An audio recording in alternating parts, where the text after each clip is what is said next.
El brindis que rompió mi matrimonio. El salón de banquetes todavía olía a lirios y a champán de garrafa cuando mi esposo de 18 años le arrebató el micrófono al maestro de ceremonias como si esa noche entera le perteneciera. Recuerdo haber pensado, Daniel, este momento no es tuyo. Me equivoqué en muchas cosas esa noche. Golpeó el micrófono 2 veces, sonrió a las 300 personas reunidas y soltó la frase que iba a demoler mi matrimonio delante de todos los que yo quería. Todos deberían darle las gracias a Lauren, dijo. Pasó 18 años criando al hijo de mi amante. El silencio que cayó sobre el salón fue tan denso que alcancé a oír el hielo moviéndose en algún vaso. Y entonces mi hijo se puso de pie. Papá, dijo Isen, con una firmeza que me oprimió el pecho. Por fin estás diciendo la verdad. Déjenme empezar desde antes. Me llamo Lauren Phillips, tengo 46 años, y durante las últimas 2 décadas he vestido el uniforme de coronel del Ejército de Estados Unidos. He dado órdenes a generales, he tomado decisiones que costaron vidas o las salvaron. Nada de eso me preparó para el instante en que mi esposo sonrió en la graduación de nuestro hijo y detonó mi vida entera como si fuera un juego de salón. 18 años atrás yo era una capitana recién llegada de un despliegue, saliendo con un civil encantador que se dedicaba a bienes raíces comerciales, Daniel. 6 meses después de empezar a salir, me sentó en su mesa de cocina, me tomó las manos y me contó algo que me partió el corazón antes de que yo conociera siquiera a la persona de la que hablaba. Su madre murió al dar a luz, me dijo. Tengo un hijo. Tiene 3 meses. Se llama Isen y no sé cómo hacer esto. Me mostró una fotografía, una carita arrugada envuelta en una manta de hospital. Y algo dentro de mí decidió, sin que yo lo decidiera del todo. No fue exactamente casarme con Daniel lo que resolví esa tarde. Fue que ningún niño debía crecer sintiéndose una ocurrencia tardía. Que ese bebé iba a saber, siempre, que alguien lo quería. Nos casamos 8 meses más tarde. Adopté a Isen legalmente antes de que cumpliera 1 año. Y durante 18 años fui yo quien hizo el trabajo real de ser su madre, no porque Daniel me lo pidiera, sino porque entendí, amándolo a él, lo que significaba amar a un hijo. Fui yo la que caminaba con él en las noches de cólico tarareándole cadencias militares porque eran las únicas canciones que me sabía de memoria. Fui yo la que se sentó en la enfermería de la escuela cuando se rompió el brazo cayendo del pasamanos, sosteniéndole la mano mientras lloraba, diciéndole que los coroneles no lloran, se cosen y vuelven al trabajo, lo que lo hizo reír incluso entre lágrimas. Fui yo la que manejaba 2 horas de ida y 2 de vuelta para ver cada partido de fútbol juvenil, incluso los que pasaba entero en la banca, porque quería que mirara hacia las gradas y me encontrara siempre ahí. Daniel también lo quería, a su manera, quiero ser justa incluso ahora. Aparecía en los grandes momentos, las finales, las obras de teatro, todo lo que tuviera público delante para verlo hacer de buen padre. Pero el trabajo silencioso, las horas sin gloria que en realidad construyen una infancia, esas fueron mías.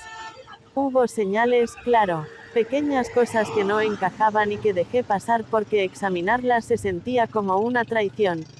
Daniel jamás quería hablar de la madre biológica de Isen. Cuando Isen, de niño, preguntaba cómo era ella, me parezco a ella, decía, Daniel cambiaba de tema con una suavidad tan practicada que me tomó años notar el patrón. Me convencí de que cada quien procesa el duelo distinto. Isen creció hasta convertirse en un joven extraordinario, más allá de cualquier vacío que hubiera en su historia. Era considerado de una manera que sorprendía a sus maestros, amable con los niños que comían solos. Y me quería, no con la lealtad forzada con que a veces los hijos quieren a un padrastro o madrastra, sino abiertamente, con una intensidad que a veces le tensaba la mandíbula a Daniel cuando creía que nadie lo miraba. En su momento no entendí esa tensión. Ahora sí, la mañana de la graduación universitaria de Isen planché mi uniforme de gala con un orgullo que me cuesta explicarle a quien no ha pasado 20 años construyendo una vida alrededor del servicio y el sacrificio. No sabía que había un sobre de papel manila sin abrir en un cajón de la casa. No sabía que, horas más tarde, mi esposo se pararía frente a todos los que conocíamos y me entregaría el peor momento de mi vida como si fuera un regalo del que estaba orgulloso. Mirando atrás, entiendo que pasé 18 años archivando pequeñas rarezas bajo la etiqueta de nada, porque la alternativa, que algo andaba profundamente mal, era insoportable para una mujer que se enorgullecía de leer bien las situaciones. En mi carrera me entrenaron para detectar patrones, y aún así, en mi propia casa, dejé que una inconsistencia tras otra se me resbalara como el clima. Lo primero que debí notar fue la manera exacta en que Daniel esquivaba cualquier mención de la madre biológica de Isen. No era solo evitación, mucha gente en duelo hace eso. Era la forma específica, nunca, ni una sola vez en 18 años, pronunció su nombre delante de mí. Cuando Isen, de pequeño, preguntaba con inocencia, Daniel se ponía rígido, apenas perceptible, y desviaba la conversación por completo. Antes creía que era un duelo demasiado crudo para tocar. Ahora sé que era algo más parecido a la culpa, disfrazada de duelo, y las dos cosas se parecen mucho si no sabes qué buscar. Estaban también las llamadas nocturnas. Pasada la medianoche, a veces, el teléfono de Daniel se encendía en el buró y él salía de la cama para contestar en el pasillo, con una voz baja y cuidadosa que no coincidía con la excusa casual que daba al volver. Asterisco solo un cliente asterisco, decía. Y porque confiaba en él, porque 18 años de matrimonio construyen una confianza que se vuelve casi estructural, lo dejaba pasar. Me decía que cuestionarlo demasiado sería mi propia forma de traición. Recuerdo un momento en un supermercado cuando Isen tenía unos 7 años que se me quedó grabado. Una mujer en la fila de la caja se quedó mirándolo con una intensidad de quien intenta reconocer algo. Se inclinó hacia mí y preguntó, sin rodeos: ¿es suyo? Le dije que sí, que era mi hijo. Abrió la boca para decir algo más, pero entonces sus ojos pasaron por encima de mi hombro, hacia Daniel, que llegaba con el carrito, y toda su expresión se cerró de golpe. Pagó y se fue sin decir nada más. Le pregunté a Daniel en el auto si la conocía. Me dijo que nunca la había visto. Le creí, pero algo en lo abrupto de aquel silencio se quedó mal en mi estómago durante días. Después estuvo el asunto del acta de nacimiento y los papeles de adopción. Al principio de nuestro matrimonio mencioné, casi de paso, que quería ver los documentos originales, no por sospecha, solo curiosidad de madre. La reacción de Daniel fue inmediata y, en retrospectiva, desproporcionada. ¿Para qué desenterrar dolor viejo?, dijo, con una voz más filosa de la que le había oído nunca. Ella ya no está, Lauren. Enfoquémonos en nuestra familia. Me sentí casi avergonzada de haber preguntado. No volvía a hacerlo en 17 años. Noté también, sin examinarlo de cerca entonces, que la cercanía entre Isen y yo parecía a veces molestarle a Daniel. Un destello en su cara cuando Isen venía primero a contarme buenas noticias, en vez de ir con él. Una tensión en la mandíbula cuando, en una cena de acción de gracias frente a toda la familia extendida, Isen dijo que yo era la persona más inteligente que conocía. Me convencí de que eran celos paternos comunes. La semana antes de la graduación llegó a la casa un sobre de Manila dirigido solo a mí, sin remitente reconocible. Lo dejé sobre la barra de la cocina, pensando en abrirlo después de la ceremonia. No sabía que estaba postergando el único documento que me habría preparado para lo que venía sobre ese escenario. La ceremonia se celebró al aire libre, en el patio principal de la universidad, bajo un cielo tan despejado que parecía escenografía. Me senté en la segunda fila, la espalda recta por décadas de costumbre, mirando fila tras fila de graduados cruzar el escenario, esperando el nombre de mi hijo. Daniel, a mi lado, había bebido de más en la recepción previa. No le di importancia, llevaba 18 años viéndolo ser el alma de cualquier reunión. Cuando llamaron a Isen, me puse de pie sin darme cuenta, aplaudiendo hasta que me ardieron las palmas. Me encontró entre la multitud, como siempre, y me hizo el gesto mínimo, ese asentimiento privado que solo comparten una madre y un hijo, asterisco esto también es tuyo asterisco. Después, en la recepción del salón de banquetes, con maestro de ceremonias contratado, tarima pequeña y un micrófono que iba pasando de mano en mano para brindis breves, vi a Daniel caminar hacia el escenario. Asumí que quería decir algo tierno, un brindis torpe y sentimental de padre a hijo. Tomó el micrófono con una sonrisa suelta, del tipo que solo produce demasiado champán y demasiada seguridad. Solo quiero decir unas palabras, empezó, con esa calidez que reservaba para el público. Sobre una mujer extraordinaria. Sentí que el pecho se me hinchaba de orgullo, pensando que por fin reconocería frente a todos lo que yo había entregado en esos 18 años. Todos deberían darle las gracias a Lauren, dijo, levantando la copa hacia mí. Pasó 18 años criando al hijo de mi amante. Por un segundo entero pensé que lo había escuchado mal. Busqué con la mirada a alguien riéndose, esperando que aquello se revelara como una broma extraña que no estaba entendiendo. Nadie se rió. El silencio que siguió tenía peso, presionaba sobre el salón como algo físico. Daniel no había terminado. Y lo peor, lo que todavía me hace temblar las manos al recordarlo, es que no hablaba por culpa, ni por duelo, ni por una necesidad de borracho de desahogarse. Estaba actuando. Sonreía todo el tiempo, como quien cuenta una anécdota graciosa en una cena, como si mi vida no fuera el chiste. Hace años, antes de casarnos, tuve una aventura, dijo, girando el champán en la copa como saboreando una buena historia. La mujer quedó embarazada, me dejó al bebé y desapareció. No quería la responsabilidad. Le dije a Lauren que la madre había muerto en el parto. Se rió. De verdad se rió, un sonido corto y despreocupado. Lauren nunca sospechó nada. 18 años criándolo como suyo, sin preguntar. No tengo palabras exactas para lo que pasó dentro de mí. No era solo humillación, aunque la humillación era real y total, extendiéndose por mi cuerpo como agua helada.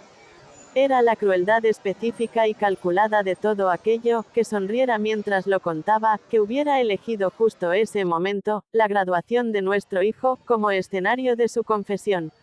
Sentí cada mirada del salón volverse hacia mí, esa lástima particular de la gente que me conocía desde hacía años, la misma que se reserva para quien acaba de recibir una noticia médica terrible. Ni siquiera pidió ver un acta de nacimiento, añadió, sacudiendo la cabeza con algo parecido a la admiración por su propio engaño. 18 años. ¿Pueden creerlo? Me quedé congelada, todo el cuerpo frío, la mente haciendo algo que casi nunca hace, quedarse completamente en blanco. Soy una mujer que se ha mantenido serena bajo fuego de mortero, y en ese salón, frente a todos los que quería, pensé que aquello era lo peor que me pasaría ese día. Estaba equivocada. Porque fue justo entonces cuando vi a Isen levantarse de su asiento cerca del frente, la mandíbula tensa, los ojos fijos no en mí sino en su padre, y caminar con pasos lentos y deliberados hacia la tarima donde Daniel seguía de pie, sosteniendo el micrófono como un trofeo del que estaba orgulloso. Llegó al escenario y extendió la mano para pedirlo. Daniel, todavía flotando en la euforia de su propia actuación, se lo entregó con una risa fácil, esperando sin duda que su hijo saliera a defenderlo. Isen se volvió primero hacia el salón y después, despacio, hacia su padre. Por fin estás diciendo la verdad, dijo. Y su voz tenía una firmeza que me sorprendió, la de alguien que no acaba de enterarse de nada, sino que lleva tiempo viviendo con una verdad y apenas ahora decide que el resto del mundo se ponga al día. La sonrisa de Daniel se tambaleó por primera vez esa noche. Yo ya lo sé, dijo Isen simplemente, cortándolo, no con crueldad sino con una finalidad que apagó aún más el ruido del salón. Lo sé desde hace 8 meses. Sentí el piso inclinarse bajo mis pies. 8 meses. Mi hijo había cargado la verdad sobre su propio origen durante casi un año entero sin dejarlo ver en las cenas tranquilas que compartíamos, en las llamadas que me hacía desde su cuarto solo para escuchar mi voz, en la misma calidez con la que seguía llamándome, mamá. Lo explicó con calma, sin drama, como quien describe un hecho ya asimilado. Durante su tercer año de universidad la curiosidad lo venció, no dudas sobre mí, nunca eso, sino la pregunta ordinaria de cualquier persona sobre de dónde viene. Había pedido una prueba de ADN casi en broma, esperando solo un desglose de ascendencia para compartir con sus compañeros de cuarto. En cambio, los resultados marcaron una anomalía genética que no tenía sentido si la historia que le habían contado toda su vida fuera cierta. Así que investigó con método y en silencio. Encontró registros. Encontró el nombre de una mujer que jamás se había pronunciado en voz alta en nuestra casa. La encontró viva, con otro apellido, viviendo a 3 estados de distancia, habiendo construido una vida entera después de abandonar al bebé que tuvo con un hombre todavía legalmente casado con otra persona. No está muerta, dijo Isen, mirando ahora directamente a Daniel, y vi algo en la cara de mi esposo desmoronarse como nunca lo había visto en 18 años de matrimonio. Está viva. Se fue porque no quería ser madre. No porque muriera en un hospital como le dijiste a todos durante 18 años. El salón estaba tan silencioso que se oía el zumbido del aire acondicionado. Pude habértelo dicho antes, continuó, y su voz se suavizó sin vacilar. Lo pensé durante semanas. Pero mientras investigaba todo esto, revisando fotos viejas, boletas escolares, recuerdos viejos, me di cuenta de algo, sus ojos me encontraron a través del salón. Nada de eso cambió quien en realidad me crió. Se volvió por completo hacia mí, y algo en su rostro se abrió, no debilidad, sino una honestidad cruda que no le veía desde que era pequeño y lloraba por un brazo roto en la enfermería. Mamá, dijo, y la palabra cayó en ese salón como algo sagrado. Tú me criaste, no ella. Ni siquiera él, en realidad, no de la forma que importa, hizo un gesto casi de disculpa hacia Daniel. Tú eras la que se quedaba despierta cuando estaba enfermo. La que venía a cada partido, incluso a los que nunca salí de la banca. A quien llamo cuando pasa algo bueno, porque eres la primera persona a la que quiero contárselo. No recuerdo haber decidido llorar. Solo noté, en algún punto de sus palabras, que las lágrimas me corrían por la cara, y no me importó quién las viera. Isen se desabrochó el reloj que llevaba en la muñeca, el regalo de graduación que Daniel le había dado esa misma mañana, caro, de carátula dorada, grabado con sus iniciales, y lo extendió hacia su padre, sin ceremonia, sin crueldad, como quien declara un hecho. Eres mi padre biológico, dijo. No voy a fingir que eso no es cierto. Pero ella es quien se convirtió en mi verdadero padre. Y creo que, después de esta noche, los dos sabemos cuál de esas dos cosas importa de verdad. Daniel se quedó parado, el reloj descansando en la palma abierta, la boca moviéndose sin sonido, como un hombre buscando un argumento que ya no existía. Alrededor del salón, vi a gente que conocía a Daniel desde hacía años mirarlo con una expresión que había cambiado por completo, de la lástima hacia mí, al asco hacia él. Puso el micrófono sobre una mesa cercana sin decir nada más. No se disculpó, no intentó explicarse. Simplemente se dio la vuelta, se abrió paso entre la gente y salió hacia el estacionamiento, dejando atrás un silencio que, por primera vez esa noche, sentí enteramente mío y de mi hijo. No nos fuimos enseguida. Algunos amigos cercanos se acercaron y me apretaron el brazo en silencio porque no había nada adecuado que decir. Al final, Isen y yo recogimos nuestras cosas y caminamos hacia el estacionamiento. No fuimos a casa. Me preguntó, casi con timidez, si podíamos simplemente manejar un rato y hablar, como cuando era más chico. Terminamos en una fonda abierta toda la noche cerca del campus, de esas con gabinetes de vinil agrietado y café que lleva demasiado tiempo en la parrilla. Nos sentamos uno frente al otro y, por un largo momento, ninguno dijo nada. La mesera trajo café. Isen envolvió las dos manos alrededor de la taza, como si necesitara algo de que sostenerse. Debí habértelo dicho antes, dijo finalmente. Lo de la prueba de ADN. Todo. Estiré la mano y tomé la suya, como lo había hecho 1000 veces antes. Me lo dijiste cuando estuviste listo, le dije. Eso es suficiente. Negó con la cabeza, despacio. Tenía miedo de que te lastimara más de lo que ya iba a dolerte la verdad. Pensaba que si encontraba la forma de decírtelo con suavidad, en privado, sería más fácil que lo que acaba de pasar allá.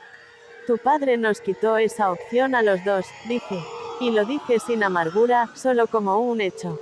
Se quedó callado un rato, girando la taza sobre la mesa, y después empezó a contarme detalles pequeños que yo no sabía, fragmentos que de alguna manera nunca me había permitido ver con claridad, ni siquiera después de 18 años viviendo dentro de ellos. Me dijo que Daniel jamás recordaba su cumpleaños sin una alerta puesta semanas antes en el calendario. Que Daniel no supo que era alérgico a los mariscos hasta que tenía 14 años y le salieron ronchas en un asado familiar, y que fui yo, no él, quien reconoció los síntomas al instante. Que en 13 años de escuela Daniel nunca aprendió el nombre de un solo maestro que le hubiera importado, mientras que yo podía recitar sus maestros favoritos desde segundo grado hasta el último año, sin pensarlo. A veces lo probaba, admitió, con una sonrisa apenada. No a propósito, no realmente. Mencionaba mi color favorito, un libro que me había gustado, y veía si lo recordaba una semana después. Él nunca lo hacía. Tú siempre sí. Sentí algo abrirse en mi pecho. No dolor esta vez, sino una especie de duelo por todos los años que pasé midiéndome en silencio contra un estándar invisible, preguntándome si el amor de una madrastra podía competir con el supuesto vínculo de la sangre. Le confesé algo entonces que nunca le había dicho a nadie, ni siquiera a mis amigas más cercanas del uniforme. Tenía miedo, le dije, de que algún día descubrieras la verdad y te dieras cuenta de que yo no era realmente tu madre. De que solo estaba llenando un espacio. De que en cuanto lo supieras, ibas a querer lo real en mi lugar. Isen me miró como si hubiera dicho algo casi absurdo. Mamá, dijo, nunca me pregunté quién me dio a luz. No de verdad, no de una forma que importara. Solo me importó quién se quedó. No creo haber llorado así en años. No las lágrimas repentinas del salón, sino algo más lento y profundo, el llanto que llega cuando por fin sueltas un peso que ni siquiera sabías que llevabas cargando 2 décadas. Más tarde, cuando revisé el teléfono, encontré 4 llamadas perdidas de Daniel y varios mensajes cada vez más desesperados. Esa noche no respondí ninguno. Con los días entendería que no era la única que dejaba sus llamadas sin contestar. Los días que siguieron a la graduación transcurrieron con una extraña sensación de desorientación. Me lancé casi de inmediato a los asuntos prácticos de la separación, no por frialdad, sino porque después de 18 años de disciplina militar, actuar siempre ha sido mi forma de sobrevivir a lo que la emoción sola no puede cargar. Isen se quedó conmigo esas primeras semanas, y en las horas silenciosas entre empacar cajas y hacer llamadas a abogados, más verdad siguió saliendo a la superficie pieza por pieza. Empezó con una carpeta que Isen había guardado sin entender del todo su importancia, documentos que había encontrado meses antes en un archivero viejo de la oficina de Daniel cuando sus sospechas sobre su origen lo llevaron a investigar los registros familiares. Lo que encontró casi por accidente fue un conjunto de estados financieros que no tenían sentido para un joven de 22 años, pero que cobraron pleno sentido cuando finalmente me senté a revisarlos yo misma. Daniel había estado retirando dinero, en silencio, durante años, de un fondo educativo que yo había abierto para Isen cuando todavía estaba en primaria, dinero de mi propio pago por servicio activo y de años de ahorro cuidadoso, protegido en una cuenta que exigía la firma de los dos para cualquier retiro. Salvo que varios de esos retiros, en los últimos 6 años, llevaban documentos con mi firma que yo jamás había visto, escrita con una letra lo bastante parecida para engañar a un vistazo casual, pero no a alguien entrenada, como yo, para notar los detalles que no encajan. Llevé los papeles a una abogada en cuestión de días. Quiero ser honesta, no fui a esa oficina buscando venganza. Fui buscando que la verdad quedara expuesta con claridad, buscando responsabilidad. Pero una investigación así, una vez que empieza, tiende a descubrir mucho más de lo que cualquiera espera al principio. Las firmas falsificadas en el fondo educativo fueron solo el comienzo. Aparecieron líneas de crédito abiertas a mi nombre que nunca autoricé, deudas de juego escondidas como gastos de negocio, préstamos contra bienes que ni siquiera sabía que teníamos. La investigación avanzó por la vida de Daniel con la misma minuciosidad implacable que yo había aplicado a cada misión difícil de mi carrera. Su empleador abrió su propia revisión interna en cuanto ciertas irregularidades financieras salieron a la luz. Colegas que alguna vez jugaron golf con él empezaron a mantener una distancia profesional cuidadosa. Su propia hermana, que había asistido a nuestra boda 18 años antes, me llamó para disculparse por cosas que dijo que debió haber notado antes. Quizás el giro más cruel, aunque confieso que sentí muy poca compasión por él en ese punto, llegó cuando supe que la madre biológica de Isen, la mujer que Daniel una vez describió como muerta, se negó a verlo o siquiera hablarle cuando la contactó, en lo que solo puedo suponer fue un intento desesperado de reconstruir algún aliado entre los escombros de sus propias decisiones. Ella había construido una vida completamente distinta en otro estado, se había casado de nuevo, criado otros hijos, y evidentemente no quería nada que ver con las consecuencias de una decisión tomada 22 años atrás. Ni siquiera la persona que Daniel había usado como justificación de su engaño quería saber nada de él ahora.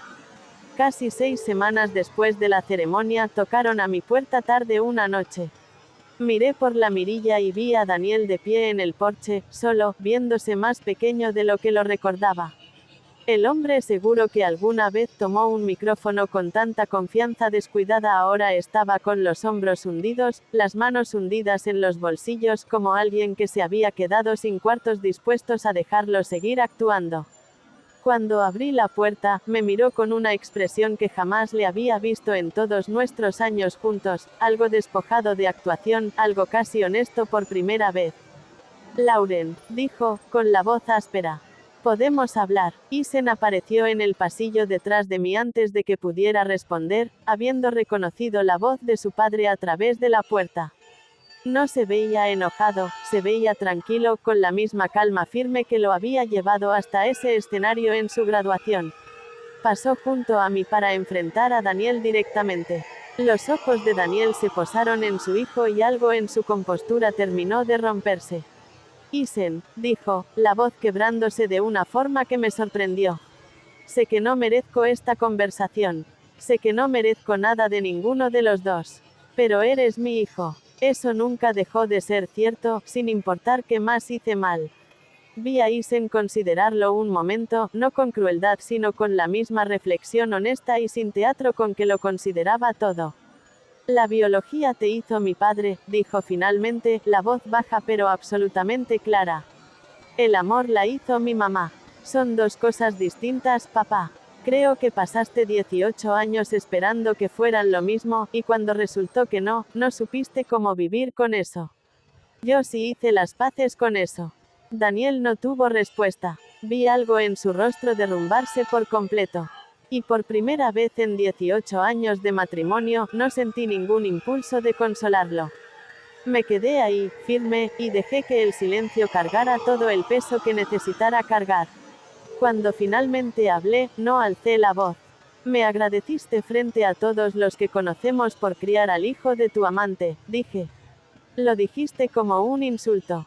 Lo dijiste para humillarme en el único lugar donde creía estar segura. Así que déjame devolvértelo con la misma claridad, de nada, Daniel. Lo crié, y se convirtió en un hombre mejor del que tú jamás lograste ser. Daniel se quedó un momento más en el porche y después, sin otra palabra, sin disculpa ni argumento, se dio la vuelta y caminó de regreso a su auto. Cerré la puerta despacio detrás de él.